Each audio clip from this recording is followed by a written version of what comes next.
ഇപ്പോൾ വലിയ ആർ സിയും ഇപ്പോൾ ഡിജിറ്റൽ ആർ സി ഇപ്പോൾ പുതിയത് വന്നല്ലോ. പഴയ ആർ സിക്കും ഒ ടി പി വേണം, പുതിയ ആർ സിക്കും ഒ ടി പി വേണം. ഈ പുതിയ ആർ സിക്ക് ഇപ്പോൾ നമ്മൾ ഒ ടി പിയും വേണം, പുതിയ ആർ സിക്ക് ഇപ്പോൾ നമ്മൾ പിന്നെ അതിൻ്റെ ആർ സിൻ്റെ പ്രിൻ്റ് എടുത്തിട്ട് കളർ പ്രിൻറ്റും വേണം. അതിനെക്കുറിച്ച് പിന്നെ അല്ലെങ്കിൽ നമ്മളെ ആളുകളോട് പറയാനുള്ളത് എന്താണ് കൂടുതൽ സംഭവം വെച്ചാൽ ഋഷോ അതിൽ ഫസ്റ്റ് ഉദാഹരണം എനിക്ക് ഇപ്പോൾ പറഞ്ഞുതരാം. ഇപ്പം എനിക്കൊരു ആർ സി മാറ്റാൻ വന്നു. ആള് എവിടെയാണ്? വിദേശത്ത് അമേരിക്കയിലാണ്. നിലവിലിപ്പോൾ വാങ്ങുന്ന ആള് നാട്ടിലുമാണ് കണ്ടോ. അപ്പോൾ നമ്മൾ അയാളെ വിളിക്കണമെന്നുണ്ടെങ്കിൽ ആ ഒ ടി പി എടുത്തു കഴിഞ്ഞാൽ ഡീറ്റെയിൽ ആർ സി ആയി. നമുക്കത് സബ്മിറ്റ് ചെയ്ത് കഴിഞ്ഞാൽ ആർ സി മാറ്റാം, സിമ്പിളായിട്ട് മാറ്റാം.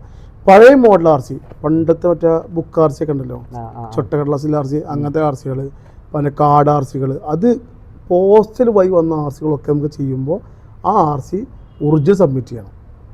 അതിന് ആ ലോഗോ ഹോളോഗ്രാമില്ലേ, ആ ഹോളോഗ്രാമിൽ സബ്മിറ്റ് ചെയ്യണം. അപ്പോൾ ആർ സി കയറിപ്പോവുള്ളൂ. മറ്റേതിന് ആവശ്യമില്ല. അനക്ക് എത്ര ആർ സി എടുക്കാം. അല്ല, ഈ പഴയ ബുക്ക് ഉണ്ടല്ലോ, ഈ പറഞ്ഞ പഴയ ബുക്ക്, അതിന് ഒ ടി പി ഉണ്ടാവും. ഇപ്പോൾ നിലവിൽ ഉണ്ടാവും. അത് മൊബൈൽ നമ്പർ അപ്ഡേറ്റ് ചെയ്താൽ മതി. നമ്മൾ Aadhaar card mobile number update ചെയ്ത് കഴിഞ്ഞാൽ നമുക്ക് ചെയ്യാം.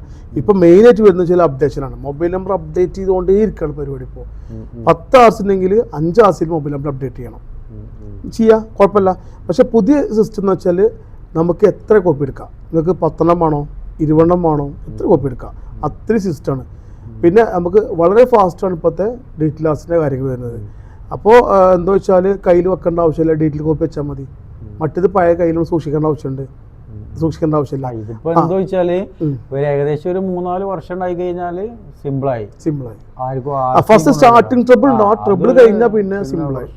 ഇപ്പൊ ഏറ്റവും നല്ല എന്താ വെച്ചാൽ ഡീറ്റെയിൽ ആർ സി ഉപയോഗിക്കുന്നില്ല. പക്ഷെ നമ്മൾ അതർ സ്റ്റേറ്റ് പോകുന്ന സമയത്ത് ഓഫീസർമാർ ചോദിക്കുന്നുണ്ട്, ഇതൊരു ഒരു വിശ്വാസമല്ല ഈ സാധനം. അപ്പൊ നമ്മളെപ്പോഴും 100 രൂപ കൊടുത്തിട്ട് അതൊരു PVC കാർഡ് ആക്കുകയാണെങ്കിൽ നന്നാവുന്നില്ല. അതാണ്. ഓക്കെ, ക്ലിയർ ആയില്ലേ?